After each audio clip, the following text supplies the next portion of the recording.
नमस्कार। आप देख रहे हैं हमारा खास कार्यक्रम जहां हम आपके लिए लेकर आते हैं राजनीति और दुनिया से जुड़ी सबसे बड़ी और सबसे चौंकाने वाली खबरें। आज की पहली खबर पश्चिम बंगाल की राजनीति में मचे उस बवाल से जुड़ी है जिसने जनप्रतिनिधियों की कार्यशैली पर बड़े सवाल खड़े कर दिए हैं। वहीं दूसरी खबर कोरोना महामारी की उत्पत्ति को लेकर किए गए ऐसे दावे से जुड़ी है जिसने पूरी दुनिया में नई बहस छेड़ दी है। पश्चिम बंगाल में सत्ता से बाहर होने के बाद से तृणमूल कांग्रेस लगातार विवादों में घिरी हुई है। पार्टी के भीतर कलह, नेताओं के बीच बयानबाजी, बाकी गुटों की सक्रियता और जनता के बढ़ते गुस्से के बीच अब कोलकाता के मुकुंदपुर से सामने आई एक घटना ने सियासी गलियारों में सनसनी फैला दी है। आरोप है कि तृणमूल कांग्रेस की पार्षद अनन्या बनर्जी के वार्ड कार्यालय से ऐसी चीजें बरामद हुई हैं जिन्हें देखकर स्थानीय लोग ही नहीं बल्कि पुलिस अधिकारी भी हैरान रह गए। बताया जा रहा है कि लंबे समय से स्थानीय लोगों में पार्षद के कामकाज को लेकर नाराजगी थी।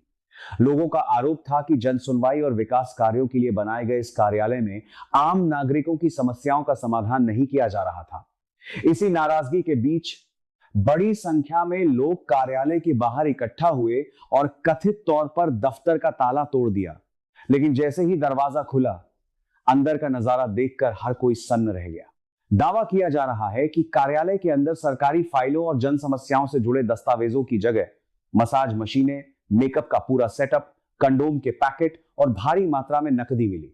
इतना ही नहीं, लोगों का आरोप है कि कार्यालय के एक हिस्से को विशेष रूप से सजाया गया था जहां जनसेवा से जुड़ी किसी भी व्यवस्था का कोई निशान नहीं दिखा।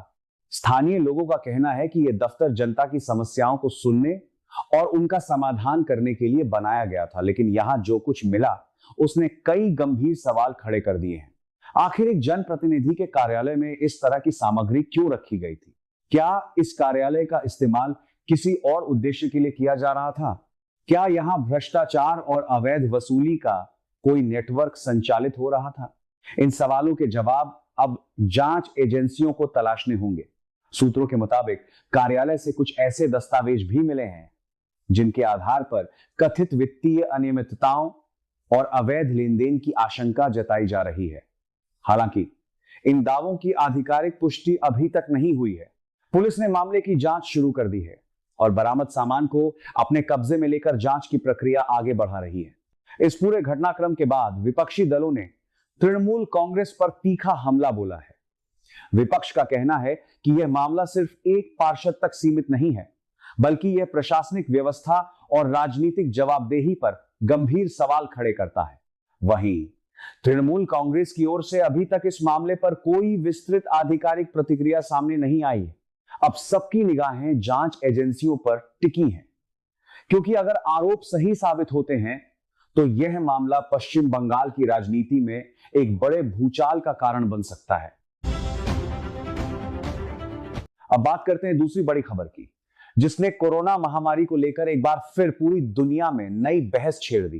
कोविड महामारी के दर्दनाक दौर को दुनिया शायद ही कभी भूल पाएगी। अस्पतालों के बाहर लंबी कतारें, ऑक्सीजन की कमी, अपनों को खोने का दर्द और लॉकडाउन की बंदिशें, इन सब ने करोड़ों लोगों की जिंदगी बदल कर रख दी थी। अमेरिका की राष्ट्रीय खुफिया प्रमुख तुलसी गबार्ड ने अपने कार्यकाल के अंतिम दिनों में कुछ गोपनीय दस्तावेज सार्वजनिक किए।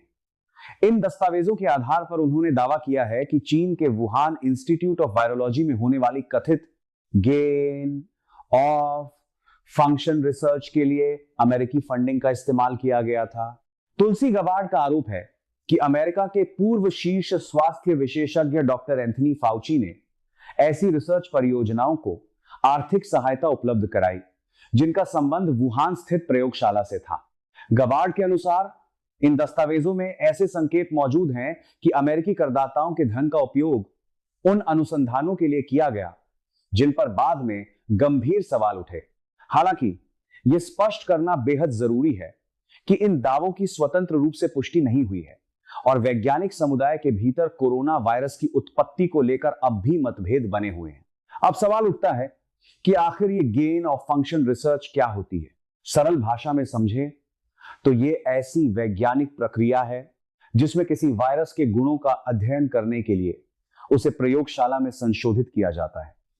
इसका उद्देश्य यह जानना होता है कि भविष्य में वायरस किस तरह अधिक संक्रामक या खतरनाक रूप ले सकता है और उससे बचाव के लिए क्या तैयारी की जानी चाहिए। उनका दावा है कि इस पूरे मामले में कई महत्वपूर्ण जानकारियां सार्वजनिक नहीं की गई। फिलहाल इन दोनों घटनाओं ने एक बार फिर यह साबित कर दिया है कि राजनीति हो या वैश्विक स्वास्थ्य व्यवस्था, पारदर्शिता और जवाबदेही सबसे जरूरी है। आप इन दोनों खबरों पर क्या सोचते हैं? अपनी राय हमें कमेंट करके जरूर बताइए। अगर आपको यह वीडियो पसंद आया हो तो इसे लाइक करें, चैनल को सब्सक्राइब करें और ऐसी ही बड़ी खबरों के लिए हमारे साथ जुड़े रहें।